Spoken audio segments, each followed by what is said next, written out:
Merhaba arkadaşlar. Birkaç ilmek YouTube kanalıma hoş geldiniz. Bugün sizlerle beraber çok kolay bir bebek patiği yapacağız. Farklı bir model. Herkesin çok kolay, rahatlıkla yapabileceği bir model arkadaşlar. Düz ve ters örgüleri biliyorsanız bu patiği çok kolay bir şekilde örebilirsiniz. Bu şekilde fırfırlı bir patik yaptım. Daha önce videosunu da paylaşmış olduğum bir etek modeli vardı. O etek modeline takım olarak yaptım arkadaşlar. Ben bu patiği şöyle göstereyim. Eteğimizi de bu şekilde fırfırlı bir etekti. Bu patiğimizi de ben bu eteğime takım olarak yapmak istedim. Şimdi arkadaşlar patiğimiz 1 yaşa uygundur. Patiğimize yine her zamanki gibi alt taraftan başlayacağız. Artırmalarımız olacak taban kısmı için. Daha sonra da ön tarafında eksiltmelerimiz olacak. Daha sonra eksiltmelerimiz bitince üst kısmını örüp lastiğini de yapıp bitireceğiz. Fırfır kısmını da ilmek çıkartarak yapacağız arkadaşlar. Şimdi ben arkadaşlar daha önceki videolarımda da kullandığım gibi daha çok genelde kartopu Baby One kullanıyorum. 100 gram ağırlığında 250 metre uzunluğunda bir ip. Renk numarası da 1901 arkadaşlar. Bu şekilde. Şimdi siz 100 gram ağırlığında 250 metre uzunluğunda herhangi bir bebe ipi de kullanabilirsiniz arkadaşlar. O hiç fark etmez. Ve ben 3,5 numara şişle örüyorum. Şimdi şişime toplamda 41 ilmeğimi attım ben. Ve bir sırada haroşa örgülerimi ördüm. Bu şekilde bakın bir sıra haroşamız oldu. Taban kısmını zaten haroşa örgülerden oluşturuyoruz. Şimdi arkadaşlar bu 41 ilmeğin 20 tanesi bu tarafa ayırıyoruz. 20 tanesini bu tarafta, ortada bir ilmek olacak. Ortadaki bir ilmeğimizin hem sağından hem solundan birer tane artırma yapacağız. Her ön sırada ve kenarlardan artırmamız olacak. Şimdi başlayalım 41 ilmeğimizle. İlk ilmeğimi her zamanki gibi yine örmeden alıyorum. Bir ilmek ve bir tane hemen artırma yapıyorum. Gizli artırma. Delikli olmaması için. Şimdi 20 tane ilmek sağ tarafa ayırmıştık. Bir tanesini ördük. Bir tane artırdık. Bu artırdığımızı saymıyoruz. Bu artırdığımızla beraber 20 tane olacak. Yani ortada 19 tane olacak. 1 2 3 4 5 6 7 8 9 10 11 12 13 14 15 16 17 18 ve 19. Evet, bir tane de başta örmüştük. Onunla beraber 20 oluyor toplamda. Şimdi bir tane ilmeğimizin ortada ayıracaktık. Onun hem sağından hem de solundan birer tane artırma yapıyoruz. Bir tane artırmamı yaptım. 19 ilmekten sonra bir ilmeğimi ördüm ve bir tane daha artırma yapıyorum. Şimdi 19 ilmeği daha örüyorum. 1 2 3 4 5 6 7 8 9 10 11 12 13 14, 15, 16, 17, 18 ve 19. Bakın bir ilmekte sonda kaldı ve hemen o sondaki bir ilmekten önce bir artırmamızı daha yapmış olduk. Evet arkadaşlar, görmüş olduğunuz gibi baştan bir ilmeği ördük, daha sonra bir tane artırma yaptık, sonra 19 ilmeğimizi ördük, bir tane artırma yaptık, bir tane ördük, bir tane daha artırma yaptık, sonra tekrar 19 ilmek ördük, bir tane artırma yaptık ve bir ilmeğimizi de ördük. Bu şekilde ilk artırma sıramızı da yapmış olduk. Toplamda 1, 2, 3, 4 tane ilmek artırmış olduk. Şişimizde 41 ilmeğimiz vardı. 4 ilmekle beraber toplamda 45 ilmeğimiz oldu. Şimdi arkaya dönüyoruz. Arka sırayı bütün ilmekleri haroşa örgü olarak örüyoruz arkadaşlar. Artırmış olduğumuz ilmekler de dahil hepsini haroşa örgü olarak örüyoruz. Evet, sıra sonuna kadar örelim. Daha sonra ikinci artırma sırasında yine hep beraber öreceğiz. Evet arkadaşlar, arka sırayı ördüm. Şimdi ikinci artırma sırasındayız. İkinci artırma sıramızda bu sefer baştan 2 ilmeğimizi örüyoruz. Bir tanesini örmeden aldım. Bir tane ördüm. 2 ilmek ve bir tane artırma yapıyorum. Birinci artırma sıramızda bir tane ilmek ördük. Sonra artırdık. İkinci artırma sıramızda 2 tane örüyoruz. Sonra bir tane artırma yapıyoruz. Daha sonra yine 19 ilmeğimizi örüyoruz. Aradaki 1, 2, 3, 4, 5, 6, 7, 8, 9, 10, 11, 12, 13, 14, 15, 16,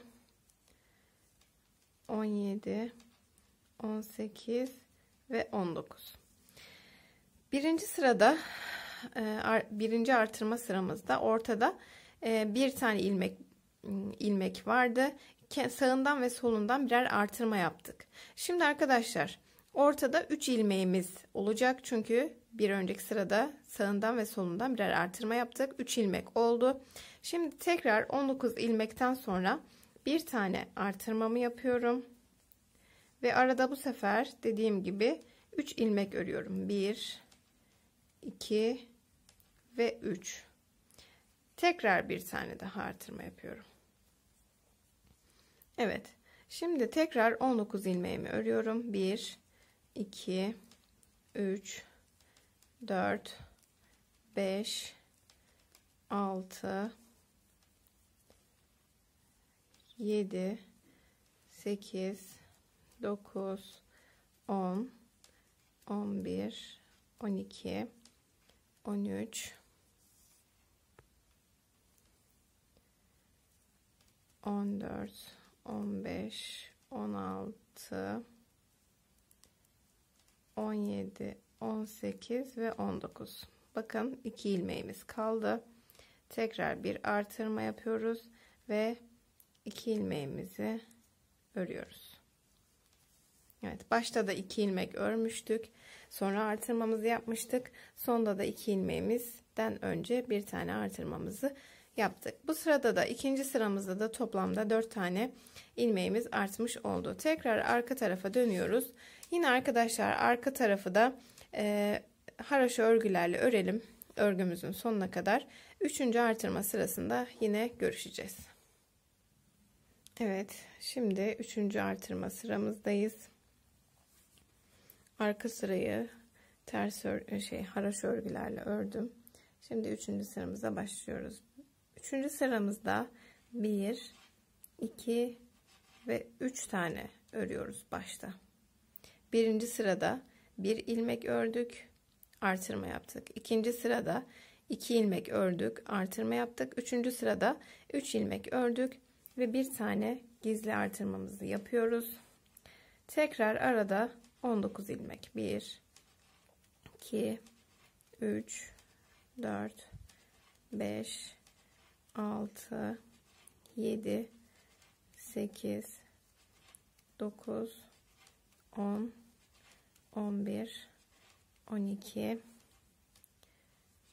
13 14 15 16 17 18 ve 19. Evet arkadaşlar. Şimdi 3. artırma sırasındayız. 1. artırma sırasında ortada bir ilmek vardı. Kenarlardan artırdık, 3 oldu. 2. artırma sırasında dediğim gibi ortada 3 ilmek vardı. Kenarlardan birer artırma yaptık ve şimdi toplamda orta tarafta 5 ilmeğimiz olacak. Ve o 5 ilmeğin hem sağından hem solundan birer tane artırmamızı yapıyoruz yine. Bir tane artırmamı yaptım. 1 2 3 4 ve 5 ördüm ve bir tane daha artırma yaptım. Kenarlardan bir bu taraftan bir bu taraftan arttığı için ikişer ikişer artıyor orta ilmeklerimiz.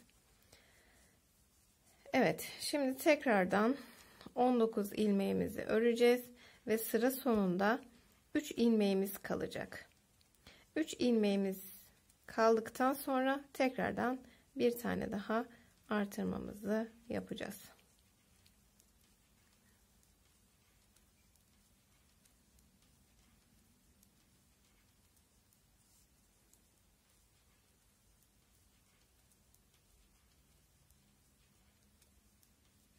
Evet, 3 ilmeğimiz kaldı ve bir tane daha artırmamızı yapıyoruz. 3 ilmeğimizi de örüyoruz ve 3. artırma sıramızı da tamamlamış oluyoruz bu şekilde. Şimdi arkadaşlar arka sırayı yine haraşo örgülerle öreceğiz. Bütün ilmeklerimizi. Sonra ön tarafa geldiğimizde bu sefer 4. artırma sıramız olacak. Ve 4 ilmek öreceğiz. Bir tane artırma yapacağız. Sonra tekrar 19 ilmek öreceğiz. Ve bu 3. sırada ortada 5 tane ilmeğimiz vardı. Bir tane sağından bir tane solundan artırdık. 7 ilmek oldu. 4. sırada 19 ilmeği ördükten sonra bir ilmek artıracağız. Ortada 7 ilmek öreceğiz ve bir tane daha artıracağız. Tekrar 19 ilmeğimizi öreceğiz. Sıra sonunda 4 ilmek kaldığında bir artırma yapıp tekrar 4 ilmeği örüp bitireceğiz. Arkayı yine haraşo örgü olarak öreceğiz. 5. sıraya geleceğiz. Ve 5. sırada da yine aynı şekilde 5 ilmek öreceğiz. Bir artıracağız. 19 ilmek öreceğiz.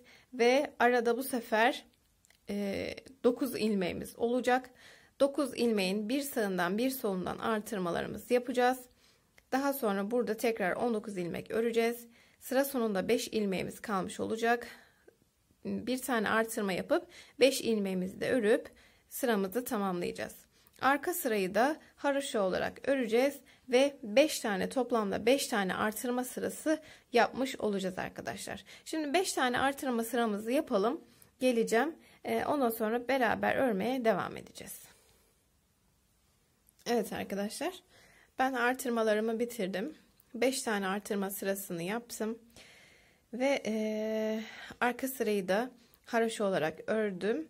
Sıramı tamamladıktan sonra ön yüzü tekrardan düz örgü olarak, haraşo örgü olarak ördüm. Ve şimdi örgümüzün arka yüzünden şu ayrımlarını yapacağız. Ön taraf için ve yanlar için ayrımlarını yapacağız. Şimdi şöyle göstereyim. Bakın. Ortada yapmış olduğumuz ayrımlar, artırmalar bu şekilde V şekilde zaten kendisini gösteriyor. Sırayı kaçırmadığımız sürece bu düzgün görüntüyü elde edebiliriz arkadaşlar.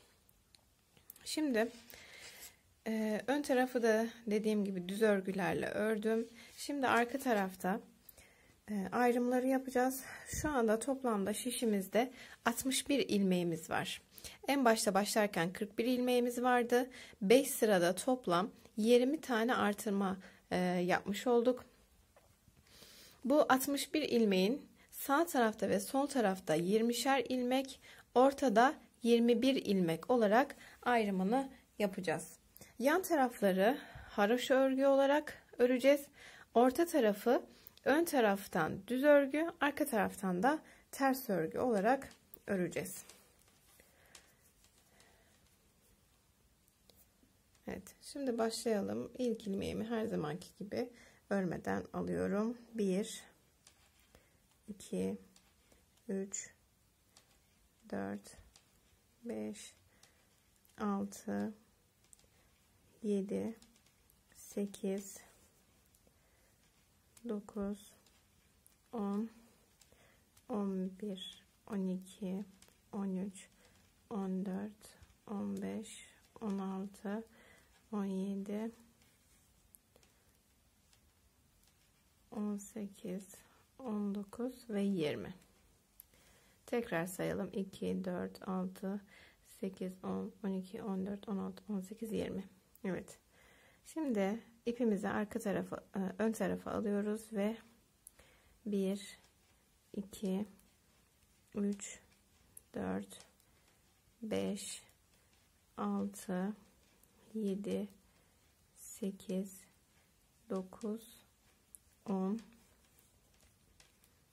11 12 13 14 15 16 17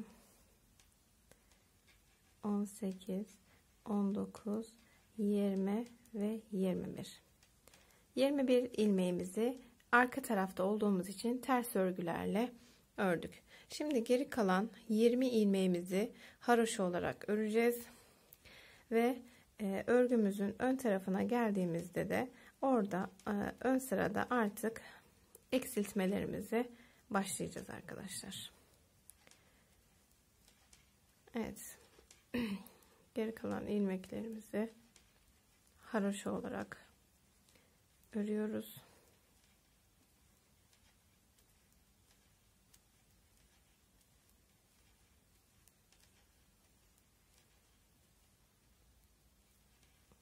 Son ilmeğimizi ördük.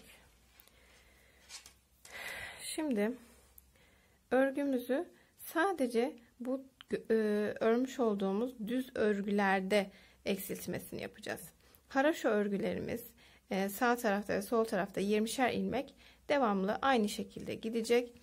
Eksiltmelerimizi dediğim gibi düz örgülerde yapacağız. Şimdi ilk olarak bu 20 ilmeğimizi haroşa olarak örüyoruz.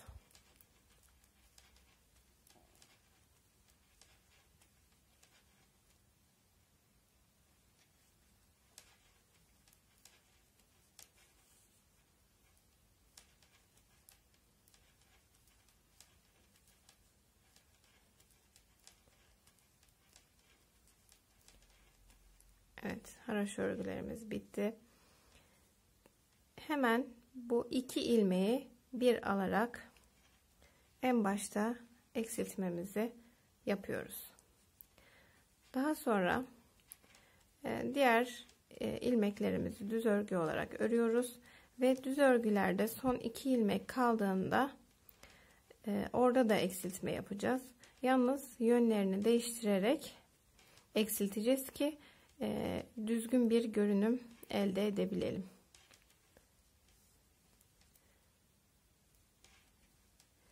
Evet. Bakıyoruz. 2 ilmeğimiz kaldı. Bu 2 ilmeğimizin diğer şişimi alıyorum ve bu şekilde yönlerini çeviriyorum. Yönlerini çevirdikten sonra bu alt taraftan batıyorum ve ikisini bir alıyorum. Evet. Bu şekilde yönlerini değiştirerek ikisini bir aldım. Niye bu şekilde yapıyoruz arkadaşlar? Bakın burada şerit olarak bu düzgün görünümü sağlayabilmek için son taraftaki ilmeklerin yönünü değiştirip o şekilde kesmesini yapıyoruz. Eksiltmesini. Evet, bu görüntüyü elde edebilmek için. Evet arkadaşlar, şimdi yine haroşaları öreceğiz. Örgümüzün arka yüzünde haroşaları örüp orta kısımdaki ilmeklerimizi ters olarak öreceğiz arka yüzde. Diğer taraftaki haroşalarımızı da örelim. Yine ön sıraya geldiğimizde eksiltmeleri tekrardan göstereceğim. Evet, ben arka sırayı da ördüm. Şimdi tekrar ön sıradayım. Eksiltmelerimizi hep ön sırada yapıyoruz arkadaşlar. Yine haroşa örgülerimi örüyorum.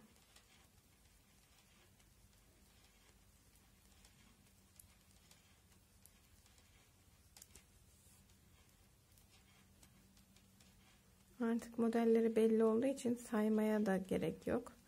İlk 20 ilmek haroşa örgü ve sonra düz örgü, en sonunda da haroşa örgü. Evet, düz örgülerimize geldik. En baştaki 2 ilmeği bir alarak kesiyorum. Başta bir çevirme yapmıyorum arkadaşlar, ilmekleri çevirmiyorum. Sondaki ilmekleri yönünü çevirerek kesimini yapıyorum.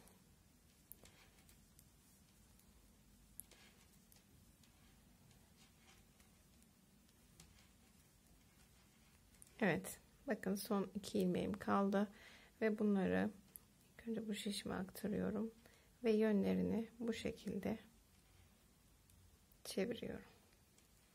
Yönlerini çevirdikten sonra bu alt taraftan batıyorum arkadaşlar. İkisine birden basıyorum ve bu şekilde ikisini birden örmüş oluyorum. Çıkartamadım.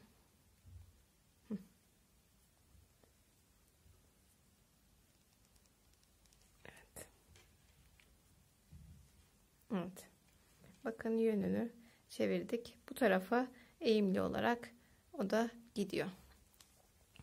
Evet arkadaşlar, eksiltmelerimizi hep bu şekilde yapacağız. Dediğim gibi hep ön sırada eksiltmelerimiz olacak. Arka sıraları haroşa örgüyü haroşa, ters örgüleri ters olarak öreceğiz. Ön sıralarda eksiltmelerimizi yapacağız. O ön tarafta düz olan kısımda en başta başladığımızda 21 ilmek vardı. Eksilte eksilte arkadaşlar, kenarlardan kese kese bütün ilmekleri keseceğiz. En sonda düz ilmeklerden 3 ilmek kaldığı zaman o zaman geleceğim. O 3 ilmeği de nasıl kestiğimi göstereceğim. Sonrasında beraber devam edeceğiz. Şimdi ortadaki düz ilmekler 3 ilmek kalana kadar aynı şekilde gösterdiğim şekilde kesimlerini yapalım. Gelelim. Evet arkadaşlar, ben kesim işlemimi yaptım ve dediğim gibi bakın 3 ilmeğim kaldı. Şimdi arkadaşlar, bu 3 ilmeğin ilkini değil de ikincisiyle üçüncüsünün yerlerini değiştireceğiz. Bakın şu şekilde. Ortadaki ilmeği arkaya alıyorum. Diğer ilmeği ön tarafa alıyorum. Ve bu şekilde yerlerini değiştirdim. Bunu yapmamızın sebebi de arkadaşlar, bu 3 ilmeği birlikte aldığımız zaman daha düzgün bir görüntü elde edebilmek. Evet, o ilmeklerin yerlerini değiştirdikten sonra 3 ilmeği bir alıyoruz ve bu 21 ilmeğimizi tamamen kapatmış oluyoruz arkadaşlar. Bakın bu şekilde iki taraftan da düzgün bir şerit halinde ilerledik, kesimimizi yaptık. Şimdi bu kalan haroşaları da örüyoruz. Ve artık kesme işlemimiz bitti. Patiğimizin üst kısmını tamamlayacağım. Patiğimizin üst kısmını da düz örgülerle yapıyorum arkadaşlar. Ön tarafta, örgümüzün ön tarafında düz, arka tarafında ters örgü olarak yapıyorum. Üst kısmını da o şekilde tamamlayacağım. Şimdi sizlere de göstereyim. Bakın. Evet. Bu şekilde toplamda 18 sıra olması lazım. Sayalım hep beraber. 2, 4, 6, 8, 10, 12, 14, 16 ve 18. Evet, 18 sıra boyunca düz örgü öreceğiz. Dediğim gibi düz örgülerimizi ön taraftan düz, arka taraftan da ters örgü olarak öreceğiz. Şimdi bitirdiğimiz sıradayız. Kesme işlemimizi bitirdiğimiz sıradayız ve örgümüzün arka yüzünde olduğumuz için ters örgülerle başlayacağız. Evet, her zamanki gibi ilk ilmeğimi örmeden alıyorum ve diğer bütün ilmekleri artık ters olarak örüyorum. Evet arkadaşlar, dediğim gibi 18 sıra boyunca ön taraftan düz, arka taraftan ters örgü örerek patiğimizin üst kısmını tamamlayacağız. 18 sıradan sonra da haroşa örgülerim 3 sıra haroşa örgü yapacağız. Evet, ben 18 sıra öreceğim ve 3 sırada haroşa 2 sıra haroşa yapacağım. 3. sırada örgümüzü kesim yaparak kapatacağız 3. haroşa sırasında. Evet, ben sıralarımızı öreyim. Daha sonra yine beraber örmeye devam edeceğiz. Evet arkadaşlar, ben 18 sıra düz örgülerimi ördüm. 18 sırayı tamamladıktan sonra 2 diş haroşamı ördüm ve 3. diş haroşam içinde ön sıradan örgülerimi ördüm. Şimdi 3. diş haroşamın oluşması için arka taraftan kesim yapacağım. Arka taraftan kesim yaptığımız zaman ön tarafta haroşa olarak görünecek. 3 diş haroşamız olmuş olacak. Bu arayı ben arkadaşlar 18 sıra yaptım ama siz istediğiniz kadar örebilirsiniz. Daha uzun olmasını istiyorsanız daha uzun da tutabilirsiniz bu ara kısmı. Yahut da biraz daha birkaç sıra eksik de yapabilirsiniz. O artık tamamen sizin isteğinize kalmış. Boyutunu ne kadar istiyorsanız. Şimdi patiğimizin kesimini yapacağız. İlk ilmeğimi boş olarak alıyorum. İkinci ilmeğimi örüyorum ve arkadaki ilmeğimi onun üzerinden atlatıyorum. Örerek kesme tekniğini kullanıyorum. Ve biraz yani sıkı değil de arkadaşlar, biraz gevşek, biraz bol bırakarak yapın ki patiğinizin üst kısmı bebeğinizin ayağını giydirirken rahatsız etmesin. Evet. Kesme işlemimi bu şekilde yapıyorum. Farklı şekillerde de kesim işlemi yapabilirsiniz arkadaşlar. Siz nasıl tercih ediyorsanız, ama ben bu şekilde daha rahat kesim yapıyorum ve dediğim gibi biraz esnek, geniş tutarak yapıyorum ki burası sıkı olmasın. Evet arkadaşlar, kesim işlemini tamamlayıp geleceğim. Evet, bu şekilde bakın, dediğim gibi 3. diş haroşamızı oluşturup hem de kesimimizi yapmış olduk. Yani haroşa olarak görünmesinin sebebi arka taraftan kesim yapmış olmamız arkadaşlar. Ön taraftan kesim yapmış olsaydık görüntüsü bu şekilde olacaktı. Ama ben haroşa olarak görünmesini istediğim için arka taraftan kesimini yaptım. Böylelikle arkadaşlar patiğimizin ana kısmını bitirmiş oluyoruz. Şimdi fırfırlarını yapacağız. Fırfırları için ilmek çıkartacağız. İlk önce patiğimizi bu şekilde tutuyoruz şu ilk sıra haroşalarımızdan bakın bir üst tarafta bombeler var, bir de alt tarafta. Ben bu alt taraftaki bombelerden ilmeklerimi çıkartacağım.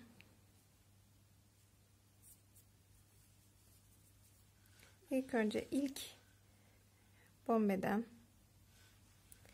ilmeğimi bu şekilde geçiriyorum ve düğüm atıyorum. İyice düğümlüyorum ki sonradan açılmasın. Evet. Düğümümü attım ve aynı şeyin bombenin içinden bir tane ilmek çıkardım. Ve bu şekilde bakın hep şu alt taraflardan ilmek çıkartacağız. Bir saniye. Evet.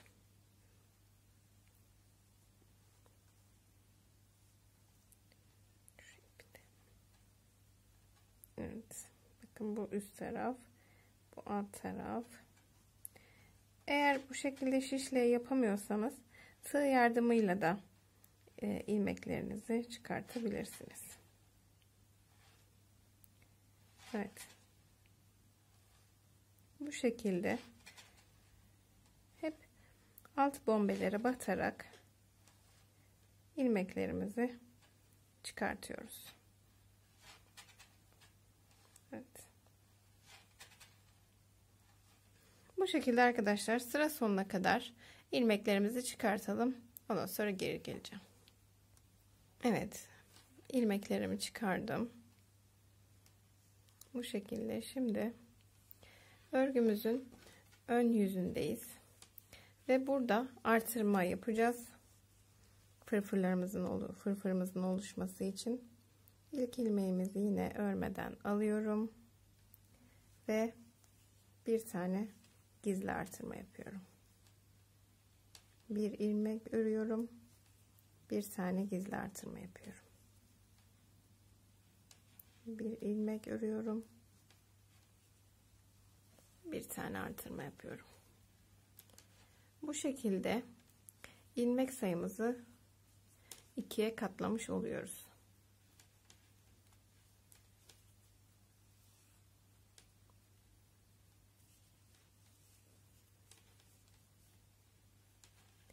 Evet arkadaşlar, şimdi sıra sonuna kadar bu şekilde ilmeklerimizi artırıyoruz.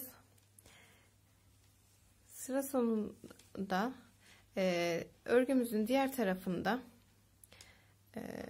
ters örgü, arka yüzünde ters örgü, ön yüzünde de düz örgülerle örüyoruz. Örgümüz bu şekilde olduğu zaman düz örgüler öreceğiz. Örgümüz bu şekilde olduğu zaman, döndürdüğümüz zaman bu tarafı arka tarafı olacak. Şu şekilde göstereyim. Bakın, patiğimiz bu şekilde. Bakın arka tarafı böyle. Burada ördüğümüz zaman arka tarafını örmüş oluyoruz. Bu şekilde ördüğümüz zaman da ön tarafını örmüş oluyoruz. Şimdi biz patiğimizin ön yüzünde artırmaları yapıyoruz. Sıra sonuna kadar geldiğimizde ön yüzündeki artırmaları bitirmiş olacağız. Döndürdüğümüzde bütün ilmeklerimizi ters olarak öreceğiz. Daha sonra ön tarafta düz, arka tarafta ters örgü olarak patiğimizin fırfırına devam edeceğiz. Toplamda şu arası 10 sıra yaptım. 10 sıra öreceğiz. Daha sonra az önce üst kısımda yaptığımız gibi 2 diş haroşa öreceğiz. 2 dişten sonra ön sırayı da örüp arka sırada kesimini yapacağız ki 3 diş haroşamız olsun. Az önceki gibi yapacağımız için arkadaşlar ben bu fırfırları da örüp bitirip o şekilde geleceğim. Dediğim gibi bu üst kısmından hiçbir farkı olmayacak. Şimdi bu sırada artırmalarımızı yapıp arka sırada ters örgülerimize başlayalım ve fırfırımızı bitirip gelelim. Daha sonra dikişini göstereceğim. Evet arkadaşlar, ben fırfırımı da bitirdim. Bu şekilde. Şimdi sırada dikişi var.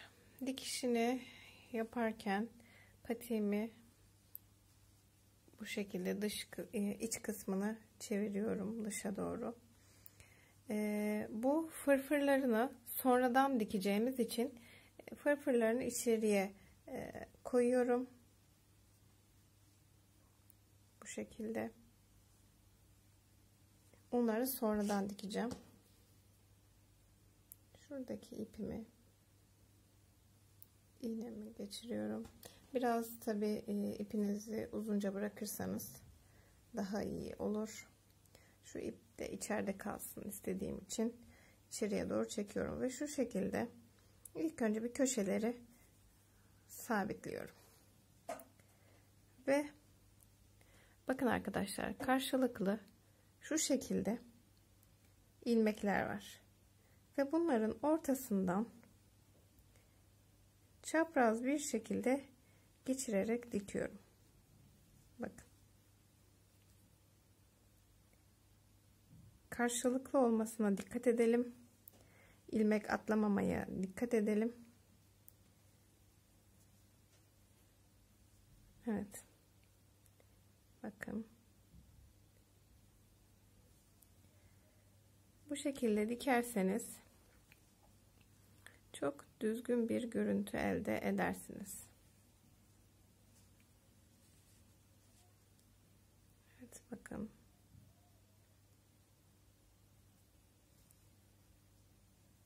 Bu şekilde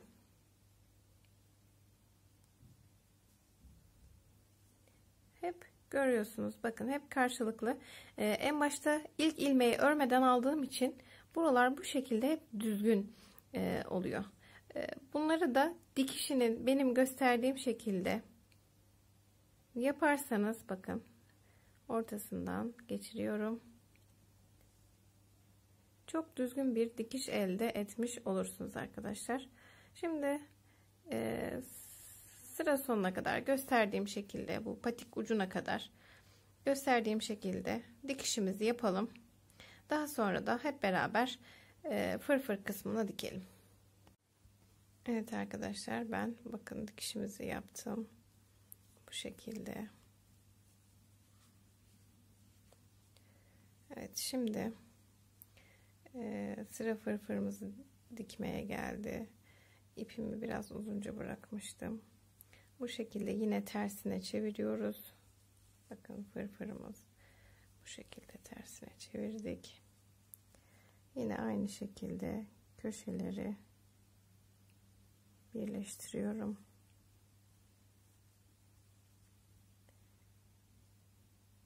Ve yine az önceki yapmış olduğumuz şekilde karşılıklı ilmeklerin içerisinden çapraz bir şekilde dikiyorum. Bu şekilde.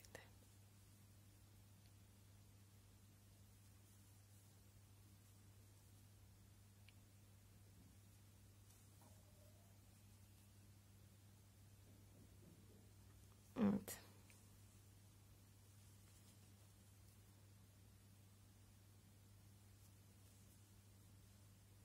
Burayı iyice sabitleyelim. Sonradan açılma olmasın. Evet. Sonra şuradan içeriye batıyorum.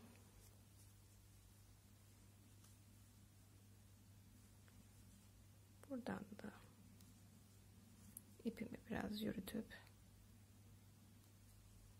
keseceğim.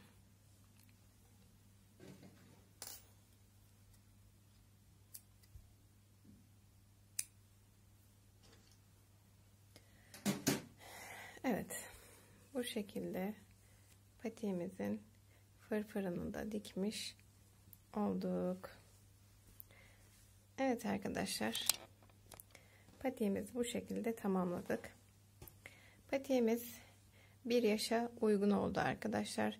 Dediğim gibi ben etekle takım yapmak istediğim için bu şekilde fırfırlı patik çalışması yaptım. Eğer sade istiyorsanız sonradan bu fırfır kısmını hiç yapmanıza bile gerek yok. O şekilde bile çok şirin bir patik oluyor. Evet arkadaşlar, beni izlediğiniz için hepinize teşekkür ediyorum. Videolarımı beğenir ve paylaşırsanız, kanalıma abone olursanız çok mutlu olurum. Bir dahaki videolarda, bir dahaki projelerde görüşmek dileğiyle. Hoşça kalın.